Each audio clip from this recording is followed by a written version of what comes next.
Subscribe करें हमारे channel को आसान जिंदगी और इस बेल आइकन को प्रेस करें इसी तरह के और वीडियोस प्राप्त करने के लिए।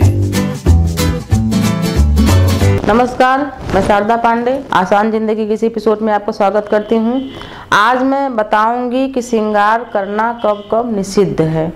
सबसे पहले जब स्त्रियां अशुद्ध होती हैं, यानी मासिक धर्म जब होती हैं, जो नई बहुएं बेटियां हो सकता है उनको पता न हो, उसे घर के जो बूढ़े सयाने हो बताते हैं, तो उनको मैं बताना चाहती हूँ कि उस अवस्था में श्रृंगार नहीं करना चाहिए किसी प्रकार का 5 या 7 दिन तक। तो श्रृंगार जैसे हम सिंदूर सबसे पवित्र माना जाता है, इसी को डाल के विवाह होता है, मांग में भरा जाता है। तो सिंदूर इस अवधि में 7 या 5 दिन, जब तक हम पूर्णतः शुद्ध न होके बाल न धोले तब तक नहीं लगाना चाहिए।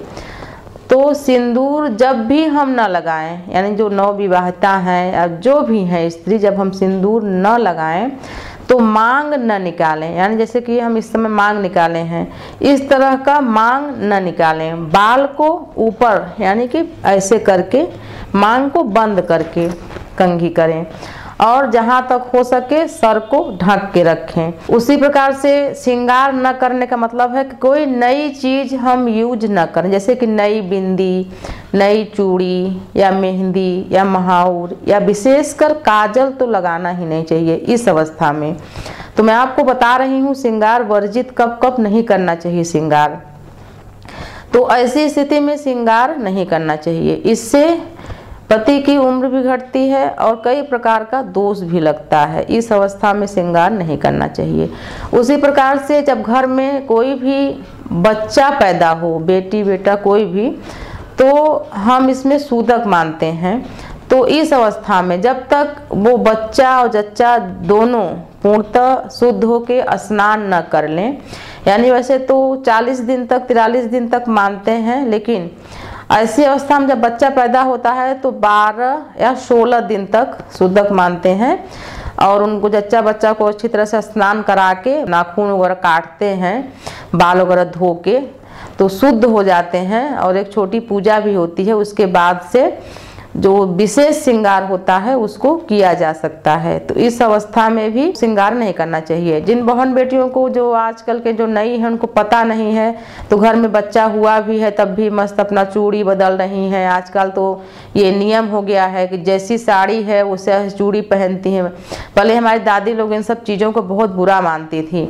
हाथ में एक बार चूड़ी पहन ले तो 6 महीने 8 महीने उसको पहने रहते थे, टूटती भी नहीं थी, अच्छी पक्की चूड़ी पहनते थे।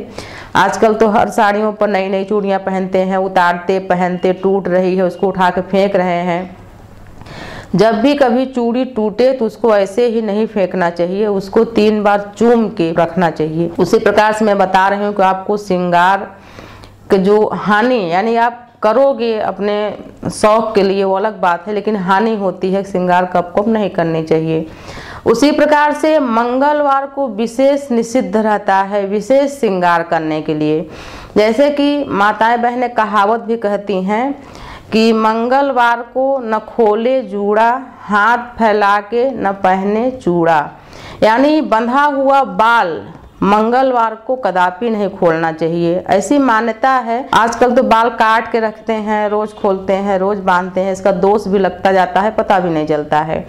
तो मंगलवार को न खोले जूड़ा, हाथ फैला के न पहने चूड़ा, यानी कि जैसे कि हाथ फैला के चूड़ी पहनते हैं, चूड़ा यानी चूड़ी मंगलवार के दिन नहीं पहनना चाहिए। मंगलवार के दिन कोई भी विशेष श्रृंगार नहीं करना चाहिए, काफ़ी तेज दिन माना जाता है ये। जैसे महाऊ लगाना, मेहंदी लगाना, काजल लगाना, ये सब चीज़ वर्जित है, नहीं करना चाहिए मंगलवार के दिन। उसी प्रकार से घर में अगर किसी की मृत्यु जब हो जाती है तब भी बहन बेटियां इकट्ठा होती हैं, तो बहन बेटियां कभी कभी कहने में आता है भाई ये तो दूसरे घर की हैं, इनको श्रृंगार करने में कोई दोष नहीं है। लेकिन अगर हम उस घर में आ गए जिस घर में ये बातक चल रहा है, तब भी श्रृंगार नहीं करना चाहिए। कोई नई वस्तु, कोई नया कपड़ा या कोई नई श्रृंगार की सामग्री ये सब खरीद के पहनना, वैसे जैसे बिंदी उंदी हम लगा रहे हैं तो उसको लगा सकते हैं।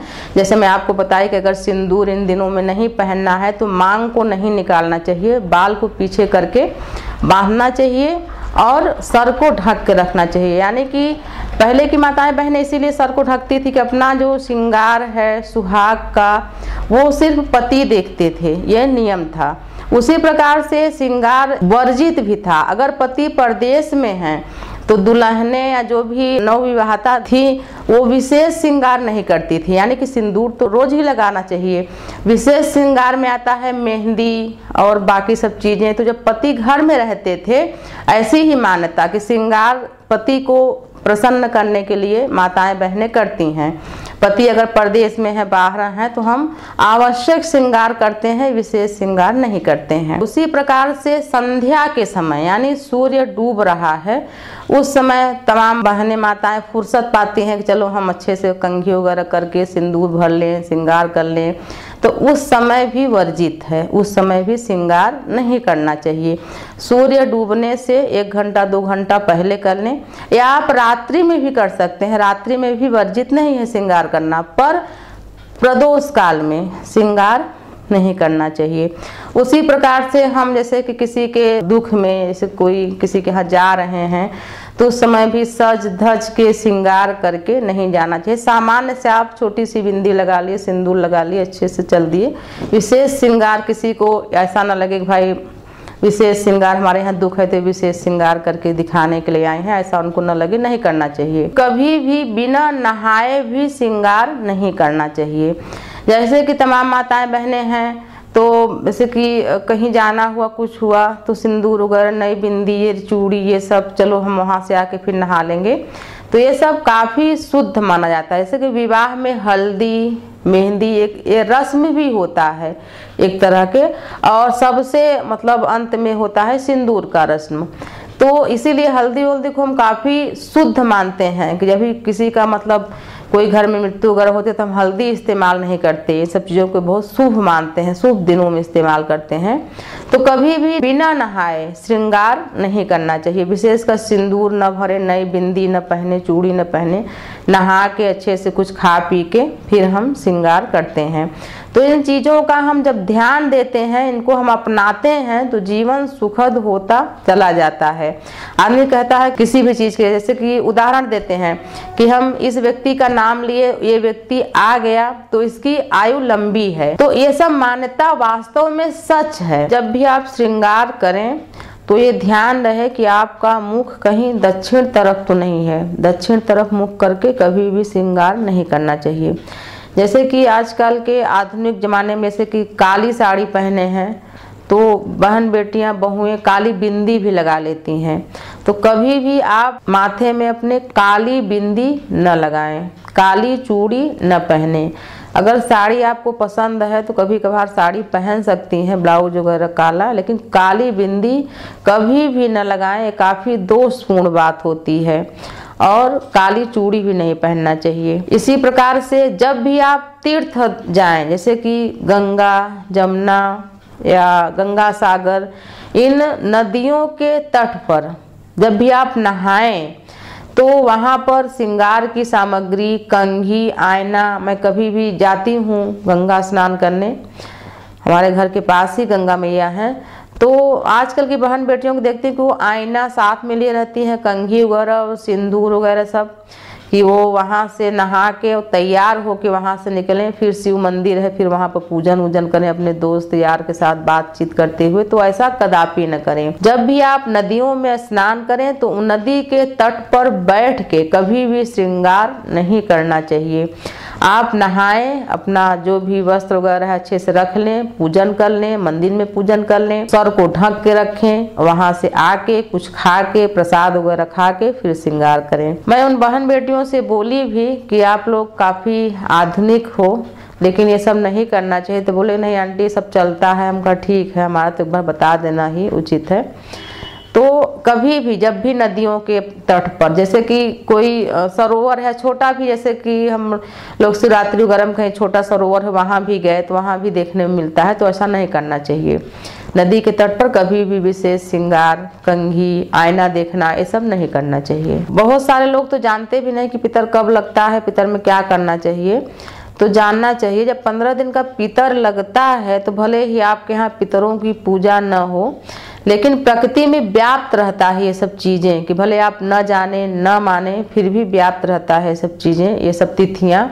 तो इन 15 दिनों के पितर में कभी भी विशेष श्रृंगार नहीं करना चाहिए। विशेष श्रृंगार में आता है कि नई चूड़ियाँ पहनना, मेहंदी लगाना, महाउल लगाना, ये सब चीज़ विशेष श्रृंगार में आता है। नई चुंदरी वगैरह खरीद के पहनना, नया कपड़ा सिलवा के पहनना, ये सब चीज़ नहीं करना चाहिए। सिंदूर और बिंदी वगैरह लगाना चाहिए, लेकिन बचना चाहिए कि नया ये सब चीज़ खरीद के न करें कभी भी। मान्यता यह भी है कि ज्येष्ठ महीना, जैसे कि आप कैलेंडर में देखोगे तो आपको पता लगेगा, ज्येष्ठ महीने में जो घर की ज्येष्ठ वधू होती है, बहू, उसको विशेष श्रृंगार नहीं करना चाहिए।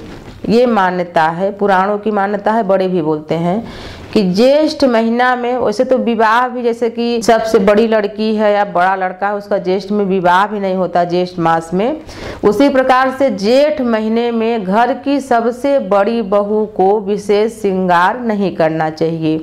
जैसे कि मेहंदी, महाउर, नई चूड़ी, नई चुंदरी, ये सब पहनना, ये सब काम नहीं करना है। मान लीजिए किसी की शादी ब्याह पड़ी उस अवधि में तो ठीक है, लेकिन बिना वजह का, जैसे जेठ महीना चल रहा है तो उनको ये सब विशेष श्रृंगार नहीं करना चाहिए। उसी प्रकार से जब हम कंघी करते हैं, कोई भी सुहागन स्त्री कंघी करते हैं, तो कंघी करने के बाद जो टूटा हुआ बाल है उसको हम कचड़े में डाल देते हैं, और डालने के बाद हम या पास में रखे रहते हैं, सिंदूर भर लेते हैं। तो ऐसा कदापि न करें। जब भी आप कंघी करें और कंघी में लगा हुआ बाल या गिरा हुआ बाल, टूटा हुआ बाल, उसको इकट्ठा करें। इकट्ठा करने के बाद कचड़े में डाल दें। डालने के बाद अच्छी तरीके से हाथ को धो लें। धोने के बाद ही सिर पर पल्ला रख के फिर सिंदूर भरें। कभी भी आप कंघी करके कि बाद में हम बाल को फेंक देंगे, पहले सिंदूर वगैरह लगा लेते हैं फिर हम बाल को फेंक देंगे, ऐसा नहीं। आप कंघी करें, बाल को फेंकें, अच्छी तरीके से हाथ धोएं, हाथ को शुद्ध करके फिर सिंदूर भरें। काहे कि बाल तभी तक अच्छा लगता है जब तक सिर में लगा हुआ है, सिर में है। अगर बाल सिर से टूटा तो अशुद्ध माना जाता है। टूटा हुआ बाल किसी के खाने में या पानी में पड़ जाता है तो व्यक्ति वो पानी और खाना नहीं खाता, वो त्याग देता है। इसी तरह से बाल को टूटने के बाद अशुद्ध माना जाता है। तो टूटा हुआ बाल हम छू के या कंघी करने के बाद हाथ भी अशुद्ध माना जाता है। तो सिंदूर तभी लगाएं, बाल को फेंक के, हाथ को धो के। सिंदूर को बहुत ही पवित्र माना जाता है। फिर सिंदूर को भरें, सिर में पल्ला रख के, दक्षिण मुंह न रहे। सिंदूर लगाने के बाद हम सिंदूर को प्रणाम करके और अच्छे से रख लें। जब भी हम कभी विशेष श्रृंगार करें, यानी कि पूर्णतः श्रृंगार करें, 16 श्रृंगार, तो घर में जो भी बड़े सयाने हैं, माता पिता, सास ससुर, उनका पांव छू के आशीर्वाद लें, ऐसी भी मान्यता है। उसी तरह से जब भी आप चूड़ी पहने, बदलें, इसमें पहले ही बता चुकी हूँ, तो चूड़ी जब भी टूट जाए तो उसको 3 बार चूम के तब रखना चाहिए। तो मैं आपको बताई हूँ कि किस किस समय श्रृंगार नहीं करना चाहिए, इससे दोष लगता है, पति की उम्र घटती है बढ़ने के बजाय। श्रृंगार तो आप कर लोगे, श्रृंगार रोज करनी चाहिए। जो भी सुहागन स्त्री हैं उनको श्रृंगार रोज करना चाहिए, लेकिन इन सब बातों का ध्यान रखते हुए। इसी प्रकार से मैं आपको और एपिसोड में, इसी कड़ी में आगे और भी बताऊंगी, जानकारी दूंगी। तो आप देखते रहिए आसान जिंदगी। तब तक के लिए नमस्कार।